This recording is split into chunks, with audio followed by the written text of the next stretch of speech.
Yes, I'm as a parent, when I think about some of the opportunities that Outward Bound gives to young people, it even more just sort of gives them that sense of determination. Princess Beatrice just couldn't hold back the tears after opening up about something really personal concerning her dad, Prince Andrew.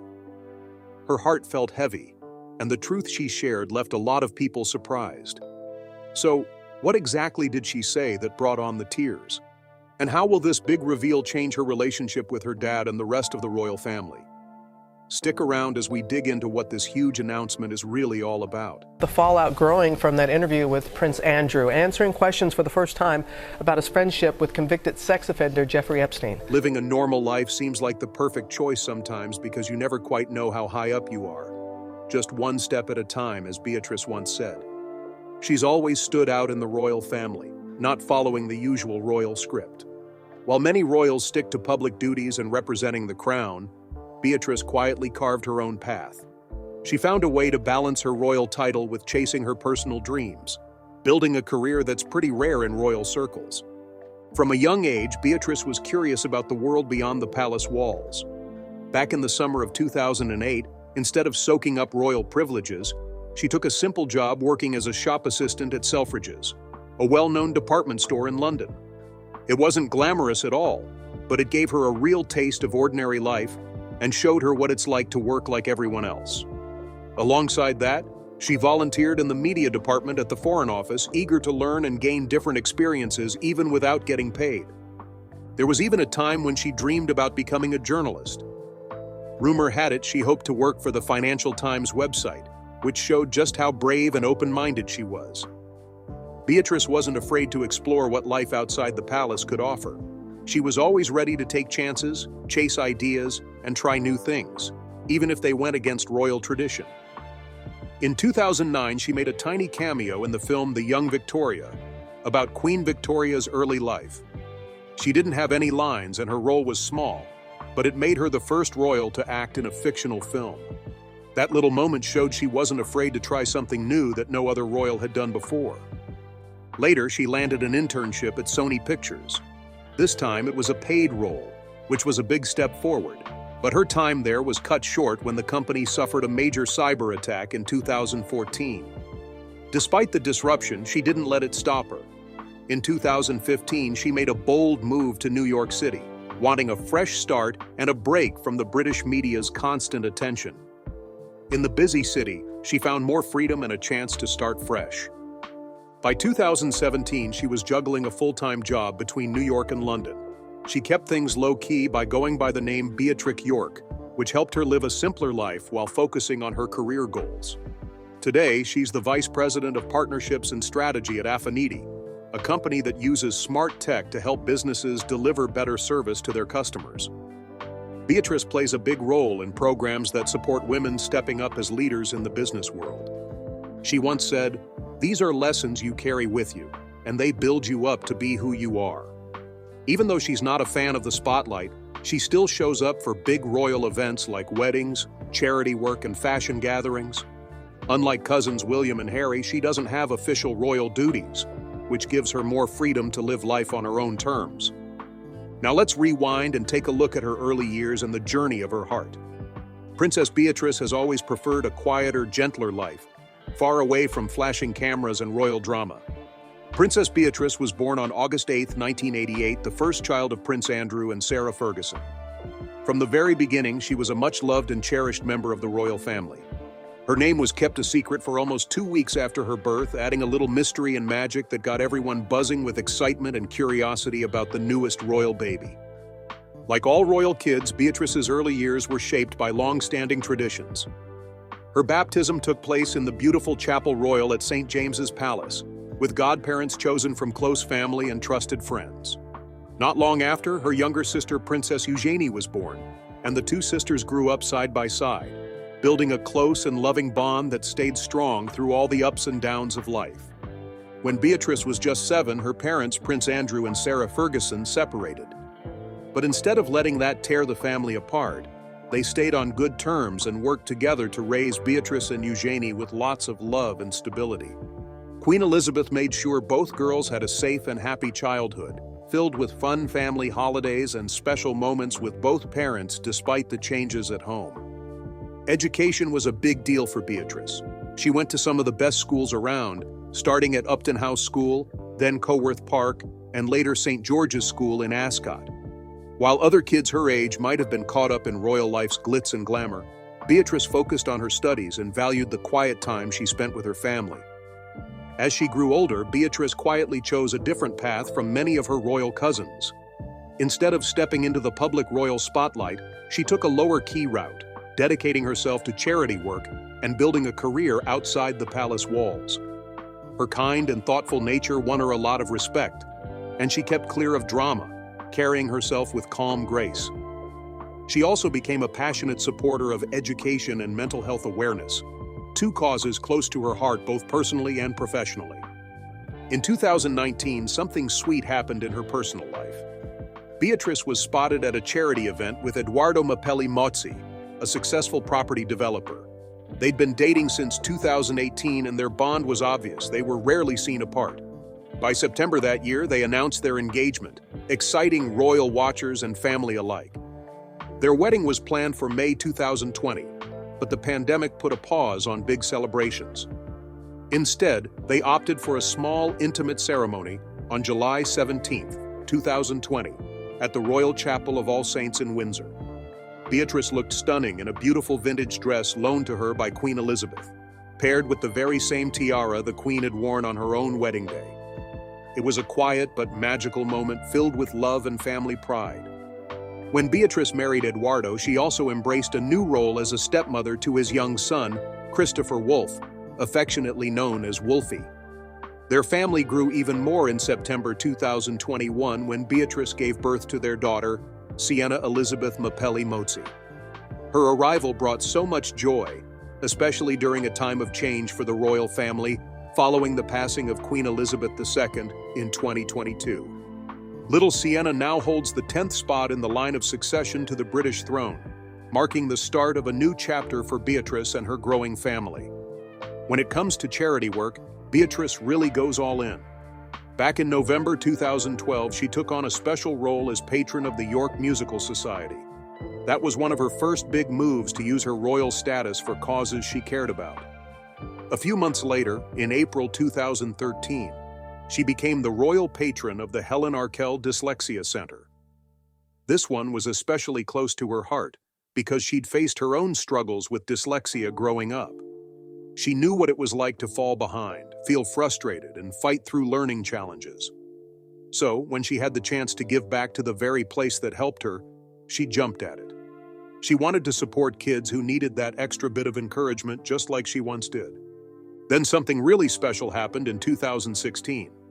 Beatrice teamed up with her mum Sarah Ferguson and her sister Princess Eugenie to work alongside British artist Teddy MacDonald on a unique painting called Royal Love.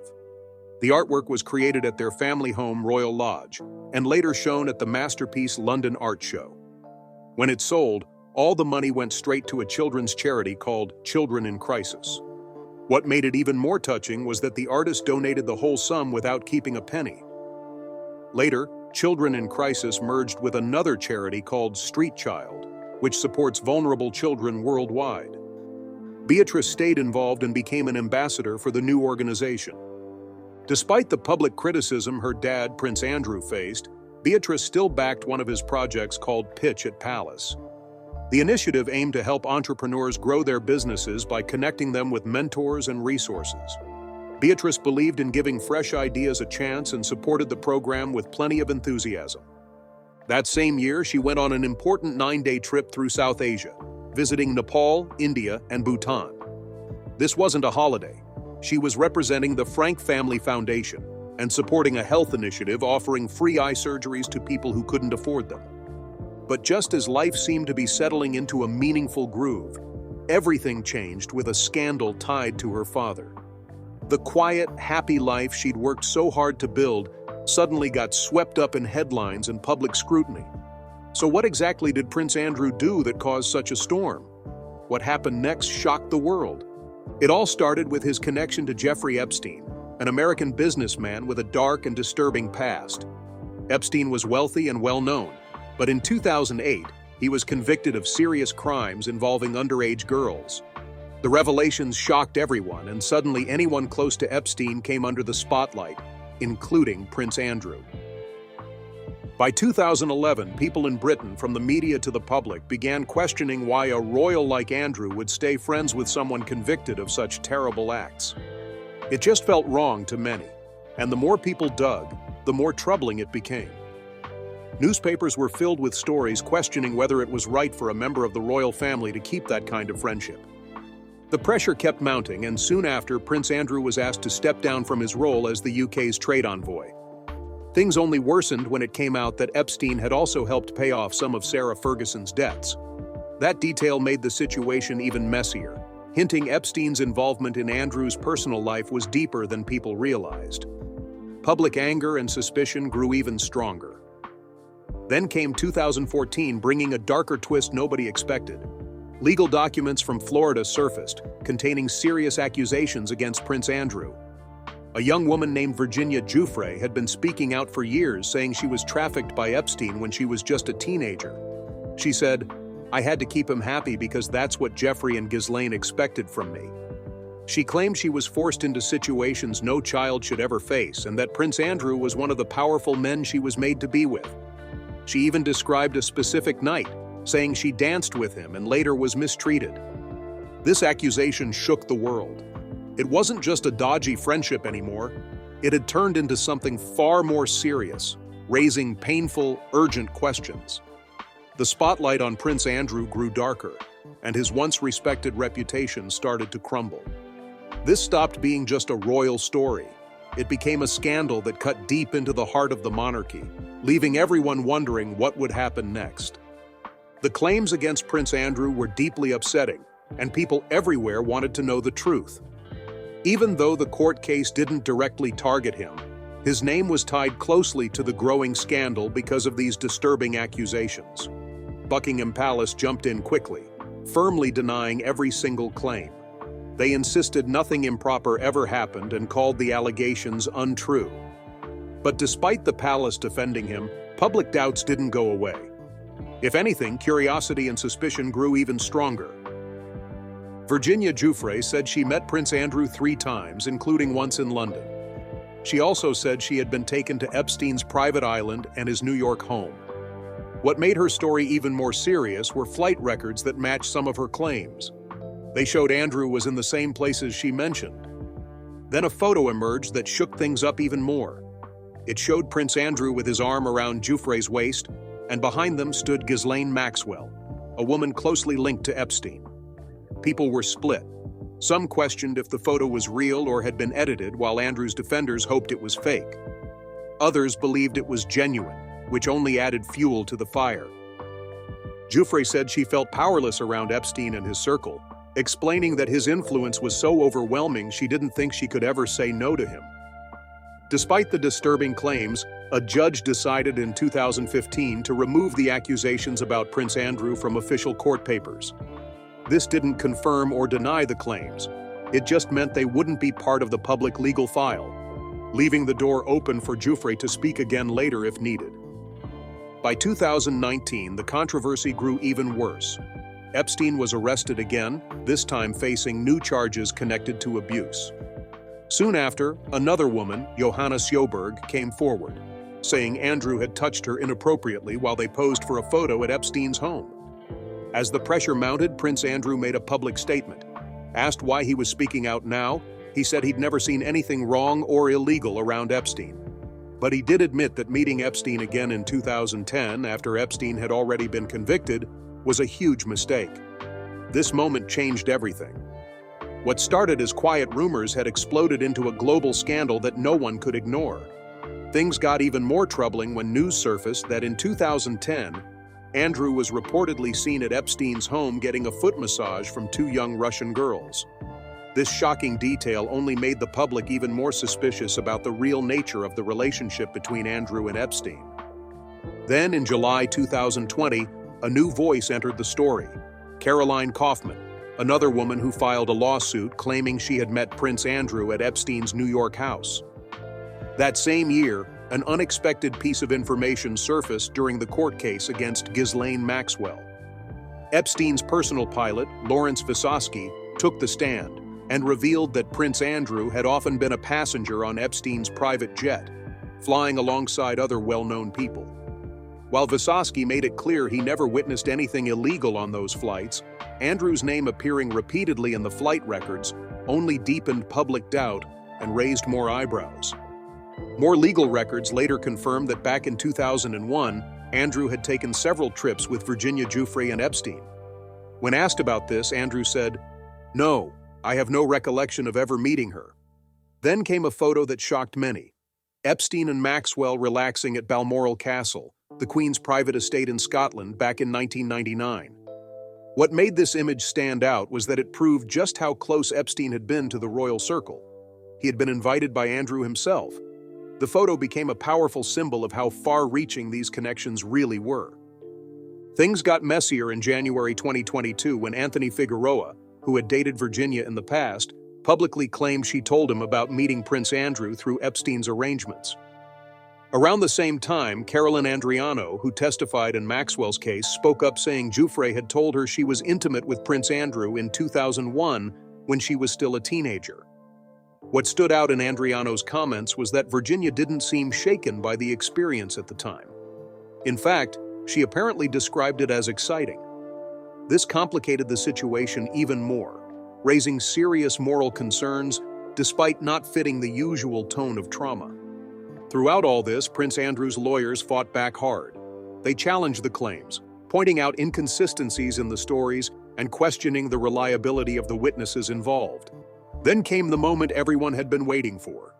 With the world watching closely, Prince Andrew finally broke his silence in a televised interview to tell his side of the story.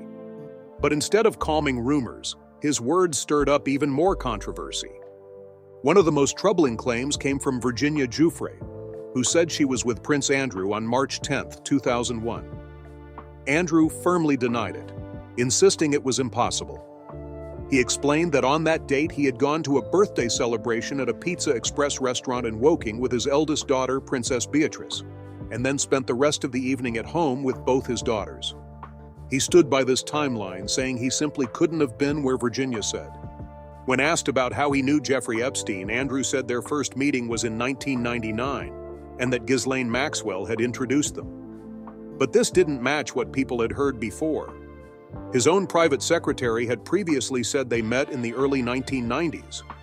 That small change in the timeline made many question if Andrew's memory could be trusted.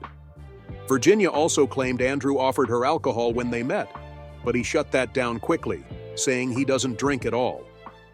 Those close to him backed this up, saying he was never known to touch alcohol.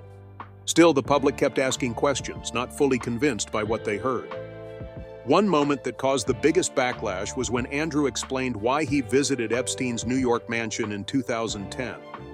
By that point, Epstein had already been convicted of serious crimes. Andrew admitted he stayed at Epstein's mansion for 3 days, claiming he was there to personally cut ties with Epstein and that the mansion was just a convenient place to sleep while he was in the city. But most people didn't buy it. Given Epstein's criminal background, staying at his house just didn't sit right with many. Even though Andrew denied everything, the storm didn't settle. In August 2021, Virginia Giuffre filed a lawsuit against him in a New York federal court, accusing him of molestation and saying it caused her significant emotional pain. She was able to take this legal step thanks to New York's Child Victims Act, which allows survivors to press charges many years after the events. Andrew's legal team quickly pushed back, calling the claims false, but their request to dismiss the case was denied in January 2022 by Judge Lewis Kaplan. This meant the case would move forward, and Andrew might have to answer tough questions under oath before the trial began. Then something unexpected happened. In February 2022, both parties agreed to settle the case out of court. Andrew agreed to pay a sum of money to a charity chosen by Virginia, an organization that supports people who have gone through molestation, but he did not admit guilt. The legal battle ended there, but the stain on his image remained. His reputation took a serious hit. Even his daughter, Princess Beatrice, wasn't untouched by the fallout. Her name was brought up in Andrew's defense, and many wondered how she really felt about everything that had happened. What was going through her mind during all this? How did she cope with the public shame surrounding her father? Keep watching because what happened next will leave you thinking. During one of the hardest seasons in Prince Andrew's life, Princess Beatrice stood by him in a quiet but powerful way. From a young age, their relationship was incredibly close and warm. She was often seen beside him at royal events, sitting with confidence and joy, clearly proud to be with her dad. The look in her eyes showed how deeply she trusted him and how protected she felt when he was around. As the years went on, their bond didn't fade. It only grew stronger. Even as criticism of Prince Andrew grew louder, people could still see he was a loving father. He didn't just show up for the big, shiny moments. He was there for the simple, everyday ones, helping with school, celebrating birthdays, and standing by his daughters through every milestone. One especially touching memory came in 2020 when he proudly walked Beatrice down the aisle at her wedding. The tenderness between them in that moment said more than words ever could. But then everything changed. The connection between Prince Andrew and Jeffrey Epstein became public, and the media storm that followed was brutal. The public turned its back on him, and the royal family slowly began to distance themselves. In response, Prince Andrew stepped down from his royal duties, a decision with heavy consequences. All eyes turned to Beatrice. People waited to see what she would do, how she would react. But Beatrice said nothing. She didn't post on social media, didn't do interviews, didn't release a statement. Her silence became a mystery everyone tried to solve. Was she hiding, trying to protect her father quietly, or just overwhelmed, like any daughter would be, trying to understand the man she loved and the accusations now surrounding him? Despite her silence, one thing was impossible to ignore. She never turned away from her father. She didn't defend him loudly, but she never condemned him either. Some saw her quiet presence as loyalty, while others thought maybe she was avoiding the truth. But maybe, just maybe, she was simply a daughter trying to make sense of everything the only way she knew, by holding on to the man who had always stood by her. Every family faces hard times differently. Some speak up, others stay silent. Beatrice chose silence, not because she didn't care, but perhaps because that silence carried more love than any speech could. While the world shouted, she stayed grounded. She stayed close. She disappeared from the spotlight, maybe to protect the small sense of peace that still lived within their family. Then, when no one expected it, Princess Beatrice finally let her voice be heard. After years of saying nothing, she found a way to express what was in her heart. It wasn't a big public moment. No stage, no flashing cameras. Her words came softly, maybe spoken quietly to someone she trusted or written in a letter that later found its way to the world.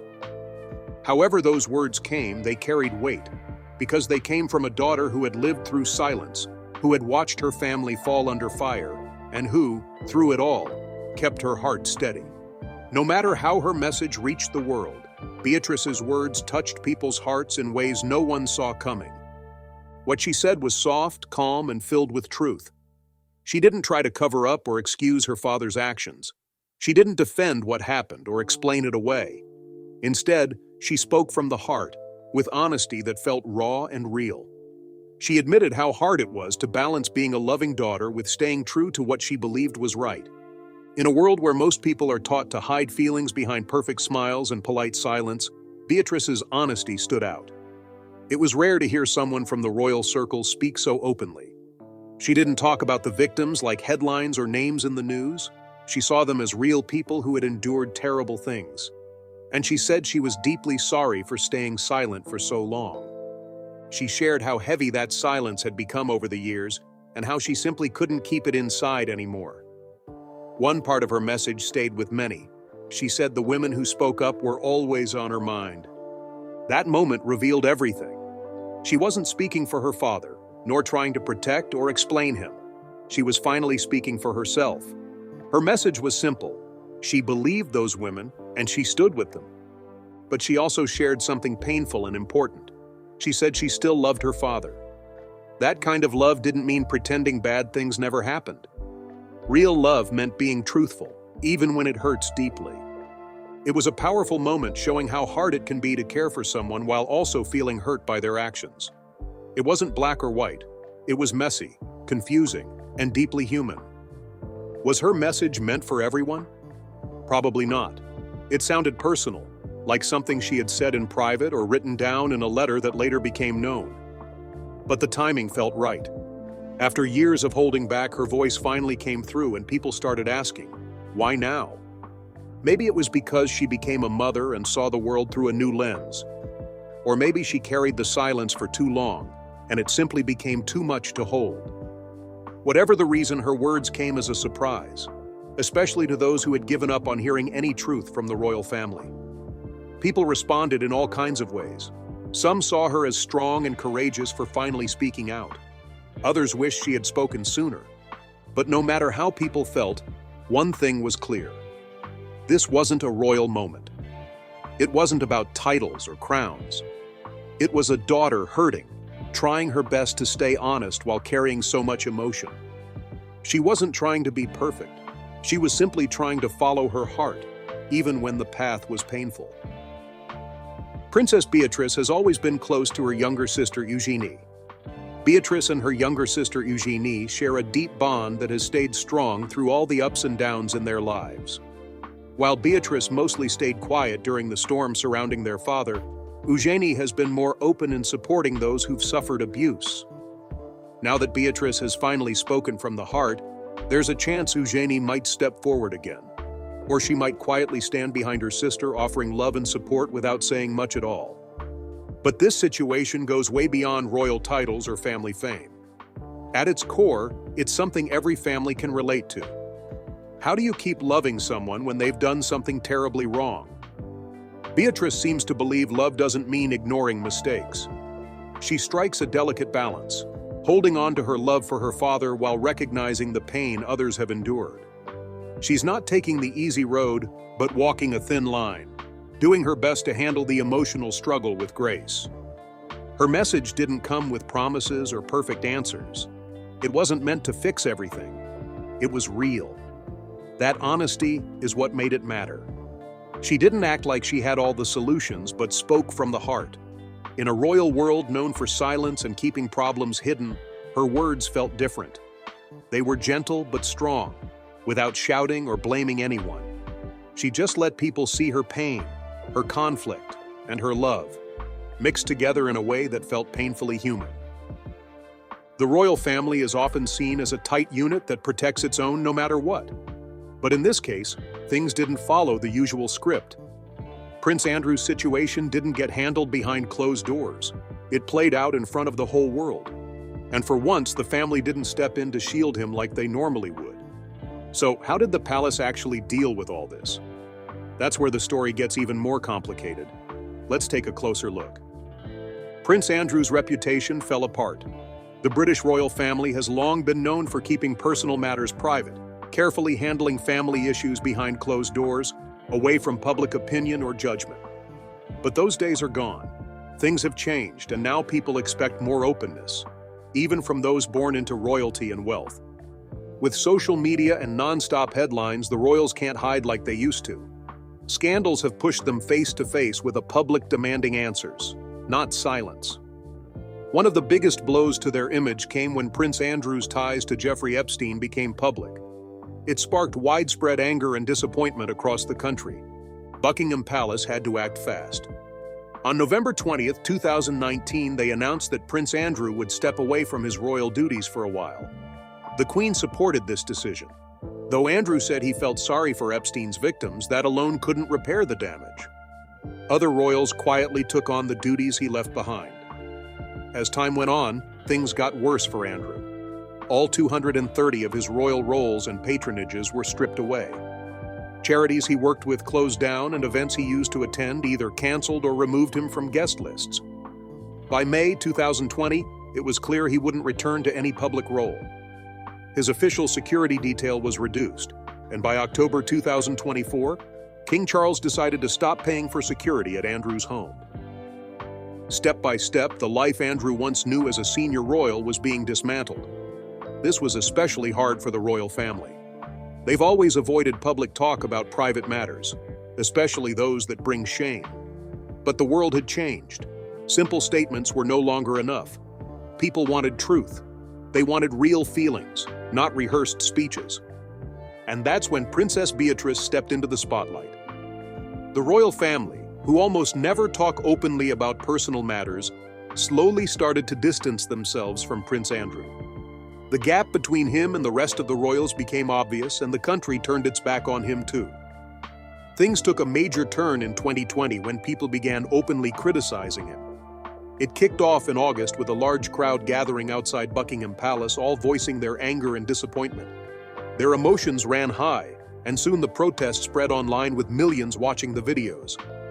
Pressure ramped up even more when American officials requested the UK to question Andrew about serious allegations. As the case moved forward, public anger only intensified. By early 2021, things took an even stranger turn. Andrew's home at Windsor was broken into twice. Then, in December, someone shouted insults at him from the street as he drove by. The public had clearly reached a breaking point. Any trust they once had was completely lost. No one saw him as a royal to admire anymore. Instead, there was sadness, disappointment, and a deep feeling of betrayal. At this point, repairing his image felt nearly impossible. What do you think about Prince Andrew's behavior? And how do you imagine Princess Beatrice felt through all of this? Drop your thoughts in the comments below. Don't forget to like and subscribe if you enjoyed the video. Thanks for watching, and see you next time.